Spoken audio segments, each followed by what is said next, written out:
This conference will now be recorded. Welcome. As part of my goal of presenting increasingly complex scenarios and trainings, today I want to talk about a program that many of you may never have heard of before. Social Security's Plan to Achieve Self-Support, or PASS. And the intent of this program is to give you a glimpse to how your child or loved one who is disabled and receiving Social Security may be able to afford education and training, or afford to pursue education and training in the hopes of getting them to be self-sufficient and earning enough where they no longer need Social Security. Now, Social Security is not going to go away if they fail to keep their job, or something like we're currently experiencing with COVID. If that happens and they still qualify for Social Security, that safety net's still going to be there. But a big push that Andrew and I want to encourage families to do is help their loved ones, help their children, whenever possible, find employment. And the reason we're doing that is not because we're heartless SOBs. I have a son who I think finding employment is going to be pretty challenging for. It's because more and more states are becoming employment first states, meaning you have to show that your child or loved one or yourself that you're trying to find work to receive Social Security and Medicaid benefits. I don't see it getting any better. I don't see those restrictions loosening anytime in the near future. So I want to show people how to use the system to help them. So what is PASS? It's a provision for people receiving it, supplemental security income, SSI. It allows a person to set aside their income or resources to pursue a work goal. And it means you may eventually have more than $2,000 in assets, and you may exceed the SSI income limits. And I'm going to show you examples at the end, because this is pretty abstract stuff. And if this is the first time you've ever heard of this, it can be really challenging. I really encourage people not to try to do this on their own. When I get to the slide, you'll see some people that can help you with this. I want to highlight benefits counselors. This is something that really falls in their wheelhouse. Typically, you should not have to pay a benefits counselor. They're typically paid by vocational rehab in your state or another grant. It should not have to come out of your pocket. And then when I get into the examples, I'll do a deeper dive into where planning across the spectrum may fall in. So the steps you need to take, the first thing Social Security wants is they want you to write out your plan. Now you don't have to use Social Security's paperwork, the SSA 545. However, in my experience, if a bureaucracy has a form for something, you're going to get better results if you use their form.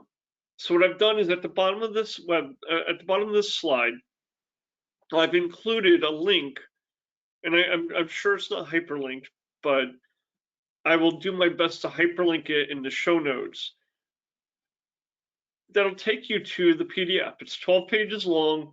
It asks you everything Social Security is going to want to know, which is another reason I encourage you to use their form.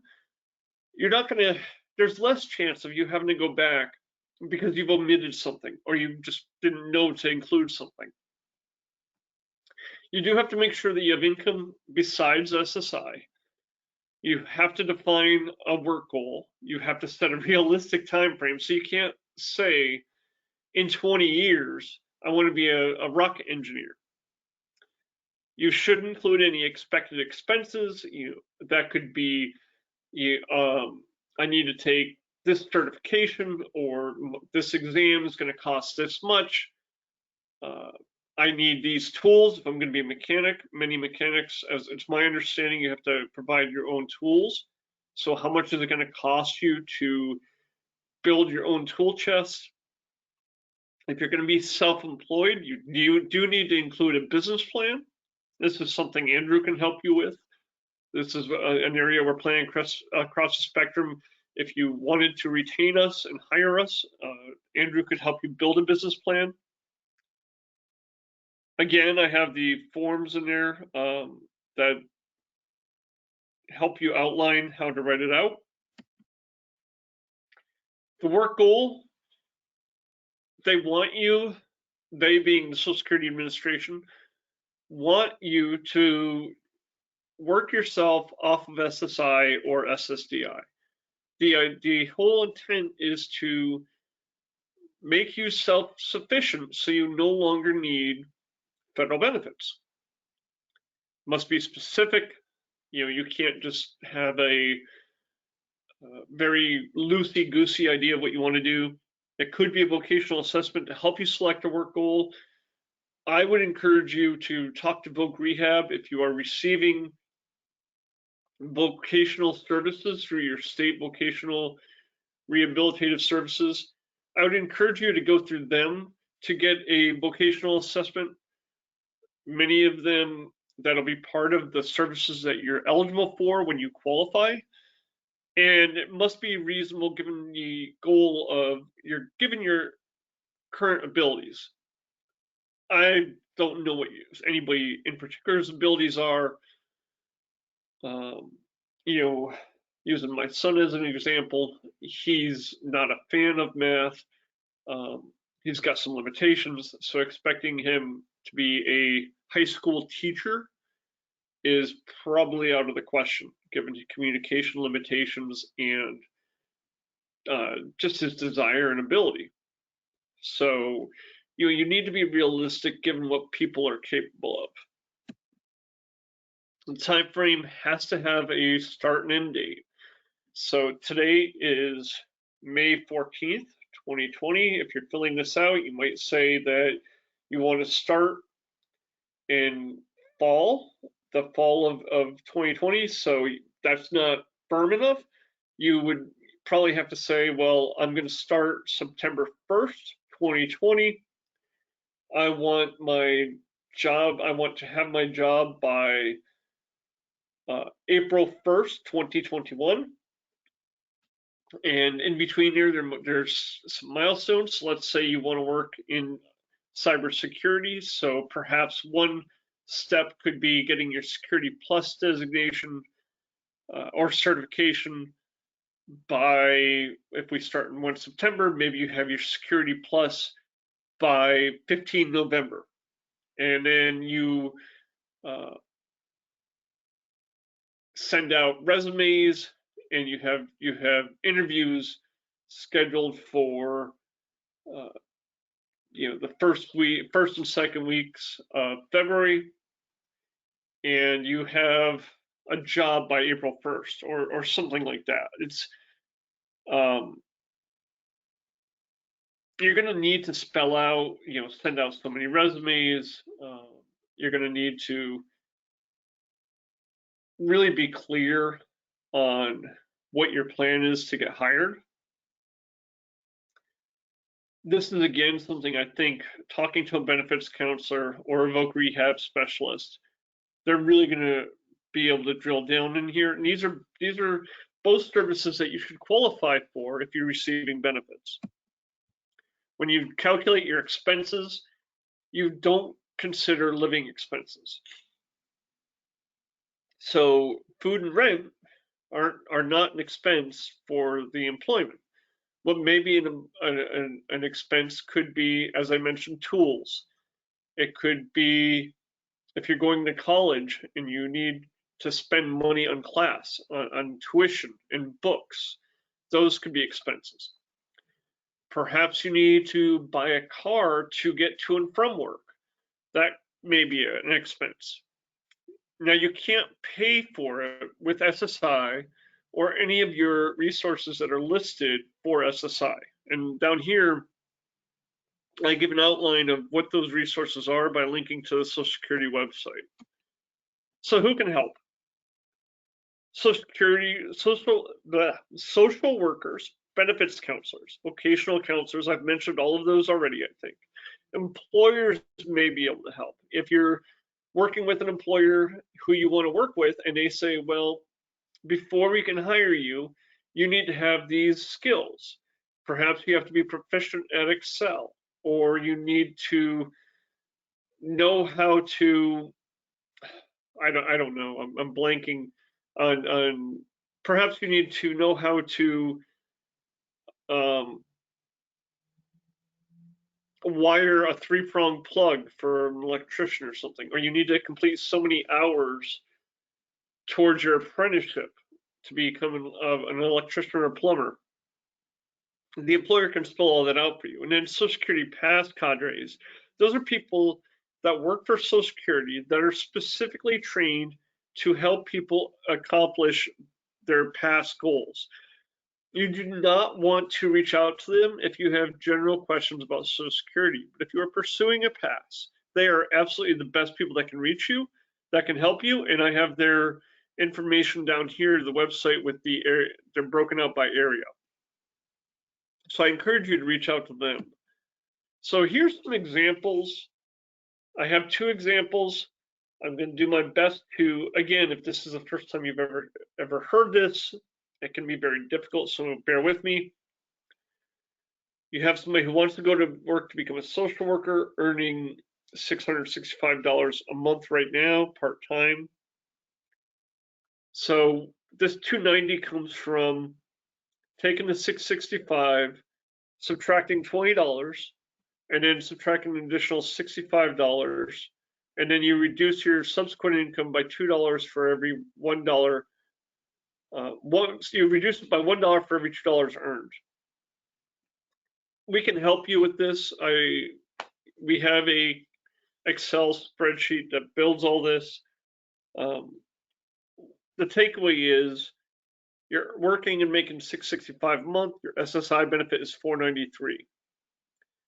So you're spending the $290 in countable income that you're reducing your SSI by on your education to become a social worker. So Social Security Administration approves the pass, and you're setting aside that $290 a month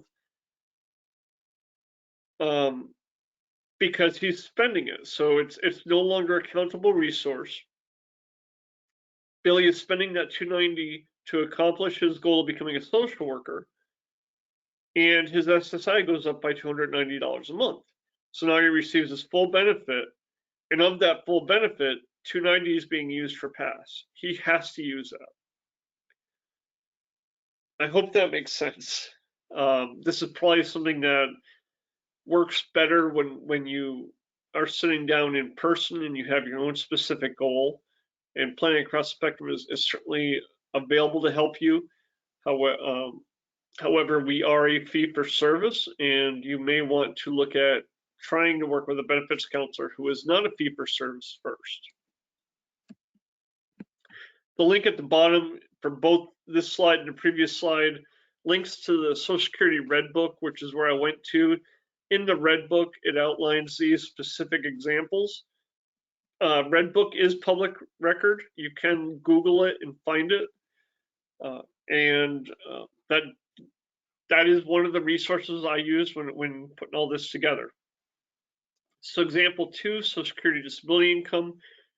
Maria wants to go to school, become a paralegal, receives $1,000 in SSDI benefits. So perhaps this could be an adult disabled child who is receiving SSDI, or it could be an individual who is receiving SSDI.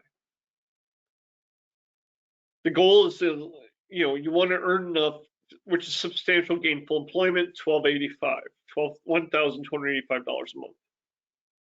So her costs are going to be $980 per month for tuition, books, and school supplies. Social Security will reduce all of that when you take into account the $980 plus the $20 that they withhold for SSI.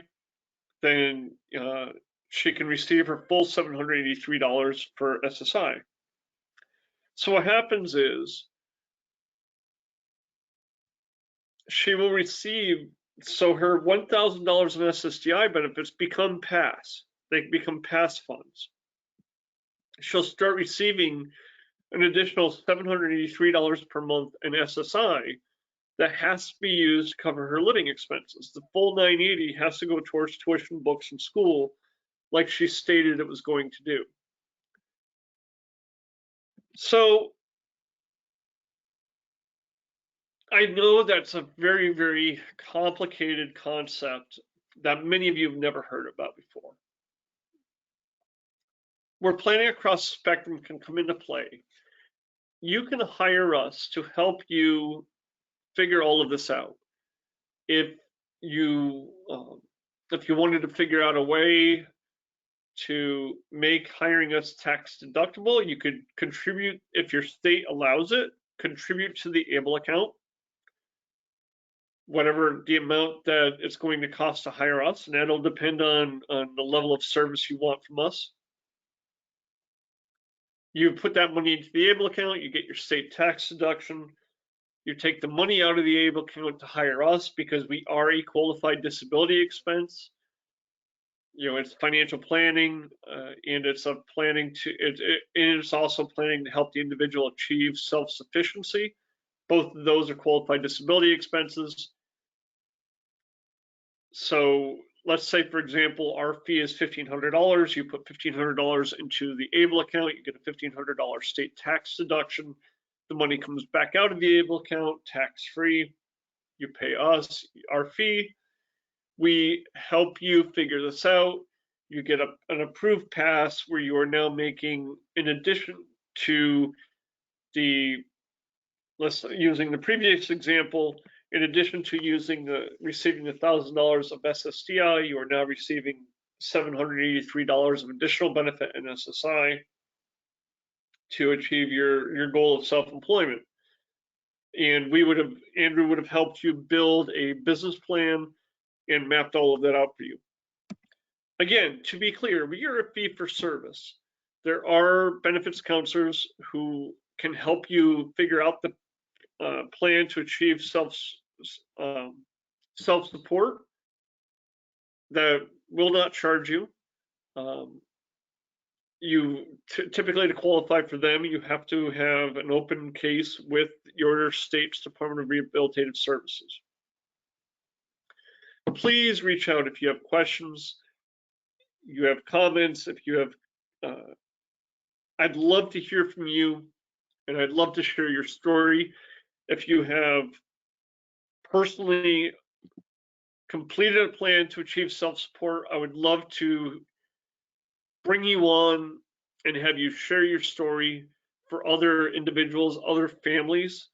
I want to do more where I bring more people on who can share firsthand knowledge. And I do plan on bringing on people who represent State Department of Rehabilitative Service to talk about these programs. That's taking time to get lined up, but look for it.